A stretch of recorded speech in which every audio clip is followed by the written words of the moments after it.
হয়ে গেছে, আওয়াজ দিয়ে দিয়েছে বাচ্চা, বুঝছেন? কি বলেন ডাক্তার সাহেব? এইটুকু সময়ের মধ্যে বাচ্চা এসে গেছে পেটে? হ্যাঁ, সাংঘাতিক আওয়াজ হয়েছে, ম্যাঁ করে উঠছে বাচ্চা, বুঝছেন? ওম নমো নমো নমো নমো। হে প্রভু, আপনি আমাকে কলকাতা শহরে বিশাল একটা ডাক্তার বানিয়েছেন। আমি সবাইকে সেবা করি, আমি ডাক্তার টিপে ধর, সবাইকে আমি টিপে টিপে ভালো করে দেই, কোনো মেডিসিন লাগে না আমার, আমি ওষুধ ছাড়াই ভালো করে দিই। এটা তো আমার কৃপায় না, আপনারই কৃপায় ভগবান।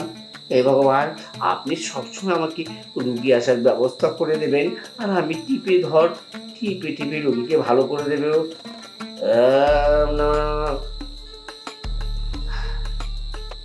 যাকে পুজো তো করলাম, এখন রোগীর অপেক্ষায়, রোগী আসবে আর আমি রোগীকে ভালো করব, এইটা আমার কাজ।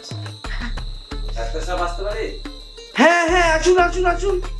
ডাক্তারবাবু নমস্কার। হ্যাঁ নমস্কার, আসুন আসুন, বসুন বসুন বসুন বসুন বসুন। আচ্ছা, রোগী কে? রোগী আমার বউ। আচ্ছা ডাক্তারবাবু, আমি যে রোগের কথা বলবোই, কিন্তু তার আগে আমার একটা কৌতূহল হচ্ছে, যে এত নাম থাকে, নিতাই ঘোষ, তমুক ঘোষ, অমুক পান্ডে, কিন্তু আপনার নাম ডক্টর টিপি ধপ কেন হলো? ও তাই, খুব খুব সহজ এটা। শুনুন, ডাক্তারের কাছে গেলে তো ডাক্তার ইঞ্জেকশন দেয়, মেডিসিন দেয়, ট্যাবলেট দেয় রোগকে ভালো করার জন্য। আর আমার কাছে আসলে কেউ, আমি কিন্তু কাউকে ইঞ্জেকশন দিই না, কাউকে ওষুধ দিই না, কাউকে ট্যাবলেট দিই না, কাউকে ক্যাপসুল দিই না, শুধু আমি টিপে ধরে ধরে ধরে ধরে রোগকে ভালো করে দিই। সেই কারণে আমার নাম ডাক্তার টিপে ধর। চমৎকার ডাক্তারবাবু, এই এত দামি দামি মেডিসিন আপনি প্রয়োগ না করে নিজের কারিশমা, নিজের হাত পা দিয়ে টিপে টিপে রোগ সারান, তো ভালো। আপনার সমস্যাটা কি এই খুব গোপনীয়? জি, আমাদের সমস্যাটা একটু গোপনীয়। ও তাহলে তো আপনাকে ডাক্তারবাবু, তারপরে আমি বলছি, আমার ওয়াইফটি তো লজ্জার কিছু নেই, বিয়ে হয়েছে 5 বছর, মানে বিয়ে করেছি 5 বছর, কোনো সন্তান হচ্ছে না ডাক্তারবাবু। এই আপনার সুনাম শুনে, ডক্টর টিপে ধপ এই নাম শুনে আমি আপনার কাছে এসেছি, একটু চিকিৎসা করে দেখুন না, আসলে কি সন্তান হবে? হবে মানে, আপনি যখন আমার এখানে এসে পড়েছেন, কোনো চিন্তা করবেন না, আমি আপনার স্ত্রীকে এমন রোগটা ভালো করে দেবো, মানে ট্রিটমেন্ট করব টিপে ধরে ধরে ধরে, তাহলে আপনার বাচ্চা নিঃসন্দেহে এসে পড়বে। এটি তো আপনি চান, তাই না? তাহলে আমি করে দিচ্ছি। ডাক্তারবাবু, আমি আপনার অনেক সুনাম শুনেছি, আপনি ওনার পুরা দেহটাকে চেক আপ করে, পরীক্ষা নিরীক্ষা করে যে মেডিসিন দিলে সন্তান হবে, মানে ও মা হতে পারবে, আমি বাবা হতে পারবো, সেই মেডিসিনটা আপনি দিয়ে আপনার কাছ থেকে আমি নিরাশ হতে চাই না। আপনি নিরাশ হবেন না, চিন্তা করেন না, আমি এক্ষুনি আপনার সমস্যা সমাধান করে দিচ্ছি। তা চলুন, আসলে আমি আবার ট্রিটমেন্টটা যখন করি খুব নীরবে, হ্যালো, কাউকে সাথে নিয়ে করি না। দেখুন আমার নার্স নেই, কেউ নেই, তাই আমি বলছিলাম কি আপনি একটু বসুন, আপনার স্ত্রীকে আমি আমার পাশের চেম্বারে, মানে আমার পার্সোনাল রুমে আমি ওনাকে একটু দেখে আসি। চলুন। জি আচ্ছা, তাহলে আমি কি যাবো? হ্যাঁ, যাও যাও যাও, বসো। এদিকে মা ডাক শোনার ব্যবস্থা করুন, আমাকে বাবা হওয়ার ব্যবস্থা করুন। কোনো চিন্তা করবেন না, আপনি বাপ কিছুদিনের মধ্যে হয়ে যাবেন, আপনাকে বাপ ডাকবে, ঠিক আছে? তবে মিষ্টি কিন্তু খাওয়াতে হবে আমাকে, ঠিক আছে? ডক্টরবাবু, আমি আপনার কাছ থেকে নিরাশ হতে চাই না।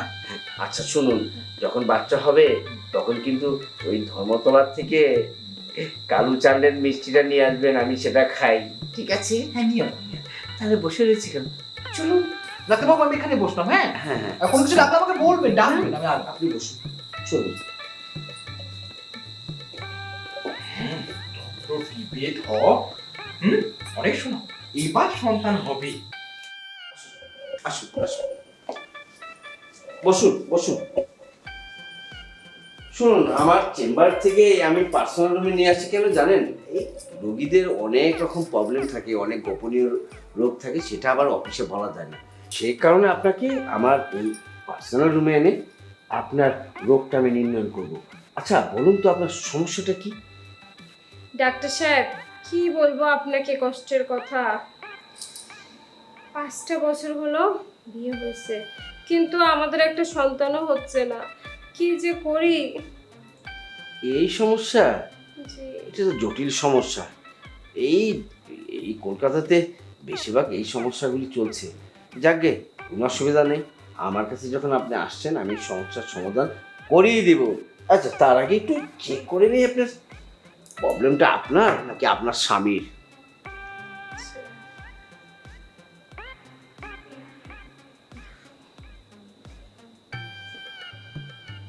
একটু কাপড়টা একটু করেন তো, সাইড করেন।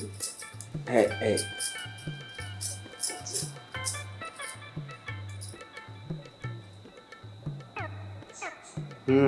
বুঝতে পেরেছি। সমস্যাটা হলো আপনার আপনার না আপনার স্বামী। আপনার স্বামী যে বিয়ে করেছে তার যে সেই বিয়ে করেছে ঠিকই, কিন্তু তার ক্ষমতা নেই বাচ্চা দেওয়ার। আপনার ক্ষমতা আছে। তাহলে ডাক্তার সাহেব আমার স্বামীকে নিয়ে আসি আপনার কাছে। আপনার স্বামীকে আনলে তো কাজ হবে না, যেহেতু আপনার বাচ্চা দরকার।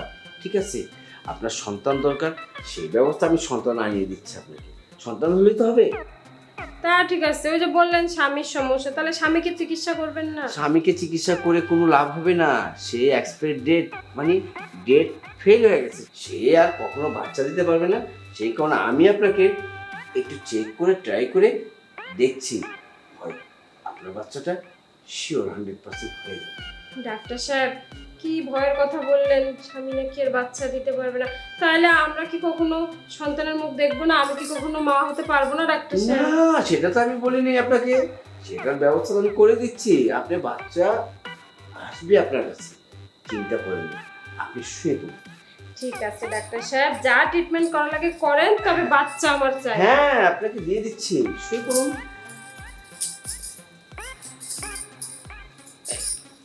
দেখি জি। এখন একটু শুধু একটু দেখি আপনার কি অবস্থাটা কি।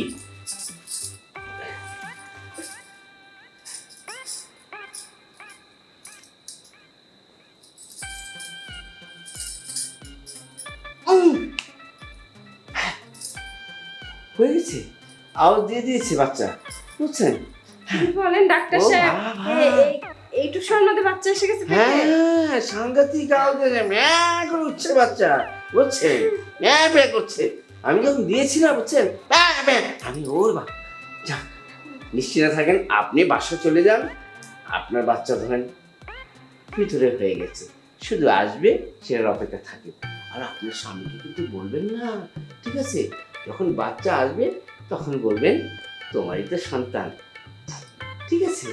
আচ্ছা ডাক্তার সাহেব, কি চিকিৎসা দিলেন আপনি, একদম ঘেমে উঠেছি। হ্যাঁ, বাচ্চাও নাকি পেটের ভিতর কাঁদতেছে। হ্যাঁ, ওই ঘেমে উঠেছেন বলেই তো বাচ্চাটা আসছে। একটু কষ্ট করেছেন, কষ্ট না হলে তো মিষ্টি পাওয়া যায় না, তাই না?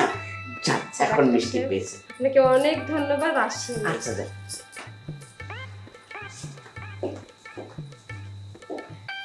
এইরকম বোকাচোদা স্ত্রী দরকার।